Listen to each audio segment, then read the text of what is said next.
నమస్తే. Welcome to Rudra TV. Tamil Nadu రాజకీయాల్లో ఊహించని పరిణామాలు వేగంగా మారుతున్నాయి. ముఖ్యమంత్రి పదవికి ప్రధాన పోటీదారుగా నిలిచిన టీవీకి అధినేత విజయ్ తాజాగా చేసిన ప్రకటన రాష్ట్ర రాజకీయాలను మరింత హీటెక్కించింది. రాష్ట్రంలో డీఎంకే, అన్నా డీఎంకే కలిసి ప్రభుత్వాన్ని ఏర్పాటు చేసే ప్రయత్నం చేస్తే తమ పార్టీకి చెందిన 107 మంది ఎమ్మెల్యేలు రాజీనామా చేస్తారని తమిళగ వెట్రికజగం స్పష్టం చేసింది. డీఎంకే, అన్నా డీఎంకే కీలక నేతల మధ్య జరిగిన 2 రహస్య సమావేశాల తర్వాతే ఈ నిర్ణయం తీసుకున్నట్లు టీవీకే వర్గాలు చెబుతున్నాయి. అసెంబ్లీ ఎన్నికల్లో టీవీకే మొత్తం 108 స్థానాలు గెలుచుకొని అతిపెద్ద పార్టీగా అవతరించింది. అందులో 2 స్థానాల్లో స్వయంగా విజయం సాధించగా పార్టీకి మొత్తం 107 మంది ఎమ్మెల్యేల బలం ఉంది. ప్రజలు స్పష్టమైన తీర్పు ఇచ్చారని, అందుకే ప్రభుత్వ ఏర్పాటుకు తొలి ఆహ్వానం తమకే ఇవ్వాలని టీవీకే గట్టిగా డిమాండ్ చేస్తోంది. అయితే గవర్నర్ ఆర్ఎన్ రవి మాత్రం మెజార్టీకి అవసరమైన 118 మంది ఎమ్మెల్యేల మద్దతు లేఖలు సమర్పించాలని షరతు విధించినట్లు సమాచారం. ఈ పరిణామంతో విజయ్ ప్రమాణ స్వీకారం అనిశ్చితిలో పడింది. ఇదే సమయంలో డీఎంకే, అన్నా డీఎంకే మధ్య గోప్యంగా ఒప్పందం జరిగిందనే అనుమానాన్ని టీవీకే బహిరంగంగానే వ్యక్తం చేస్తోంది. అత్యధిక స్థానాలు గెలుచుకున్న తమ పార్టీని పక్కన పెట్టి రాజకీయ లాభాల కోసం 2 ప్రధాన పార్టీలు చేతులు కలుపుతున్నాయని ఆరోపిస్తోంది. ఈ నేపథ్యంలోనే ప్రజా తీర్పును అవమానిస్తే సామూహిక రాజీనామాలు తప్పవు అంటూ టీవీకే హెచ్చరిక జారీ చేసింది. ప్రస్తుతం TVK party VCK, CPI, CPM మద్దతు కోసం తీవ్రంగా ప్రయత్నిస్తోంది. అయితే వీసీకే ఇంకా తమ వైఖరిని స్పష్టం చెయ్యకపోవడం రాజకీయంగా ఆసక్తికరంగా మారింది.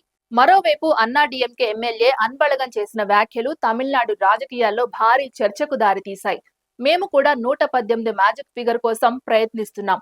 రాబోయే రోజుల్లో మహా అద్భుతం జరుగుతుంది అంటూ ఆయన చేసిన వ్యాఖ్యలు సంచలనంగా మారాయి. దీంతో డీఎంకే, అన్నా డీఎంకే పొత్తు వార్తలకు మరింత బలం చేకూరింది. రాజకీయ విశ్లేషకులు మాత్రం ఇది తమిళనాడు రాజకీయ చరిత్రలోనే అతిపెద్ద పవర్ గేమ్ గా మారే అవకాశం ఉందని చెబుతున్నారు. ఒకవైపు ప్రజా మద్దతుతో దూసుకొచ్చిన విజయ్, మరోవైపు అనుభవజ్ఞులైన సంప్రదాయ పార్టీల మధ్య జరుగుతున్న పోరు సినిమాలను తలపిస్తోంది. పరిస్థితులు ఇలా ఉత్కంఠభరితంగా మారుతూ ఉండగా విజయ్ మరో కీలక నిర్ణయం తీసుకున్నట్లు తెలుస్తోంది. 2 సార్లు ప్రభుత్వ ఏర్పాటుకు ఆహ్వానించాలని విజ్ఞప్తి చేసిన గవర్నర్ నిరాకరించడంతో ఆయన హైకోర్టును ఆశ్రయించేందుకు సిద్ధమయ్యారని సమాచారం. ఇప్పటికే న్యాయ నిపుణులతో పలుమార్లు సమావేశమై రాజ్యాంగపరమైన అవకాశాలపై చర్చలు జరిపినట్లు టీవీకే వర్గాలు చెబుతున్నాయి.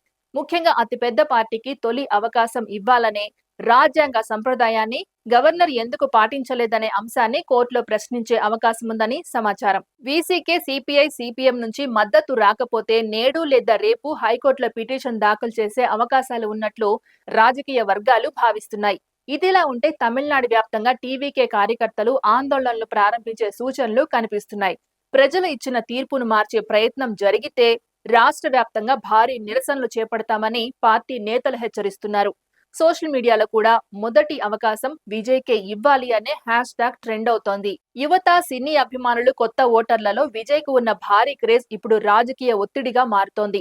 మరోవైపు డీఎంకే మాత్రం అధికారాన్ని కాపాడుకోవడమే తన లక్ష్యమని భావిస్తుండగా అన్నా డీఎంకే ఈ పరిస్థితిని రాజకీయ అవకాశంగా మలుచుకునే ప్రయత్నంలో ఉందని విశ్లేషకులు చెబుతున్నారు. ఈ రాజకీయ సంక్షోభం ఎంతవరకు వెళ్తుందో, చివరకు ప్రభుత్వాన్ని ఎవరు ఏర్పాటు చేస్తారో అన్న ఆసక్తి దేశవ్యాప్తంగా నెలకొంది. ప్రస్తుతం తమిళనాడు రాజకీయాలు ప్రతి గంటకు కొత్త ట్విస్టులు తీసుకుంటూ పూర్తి స్థాయి పొలిటికల్ థ్రిల్లర్ ను తలపిస్తున్నాయి. ఇది ఇవాల్టి అప్డేట్. మరో అప్డేట్ తో మళ్ళీ కలుద్దాం. అంతవరకు చూస్తూనే ఉండండి రుద్రా టీవీ.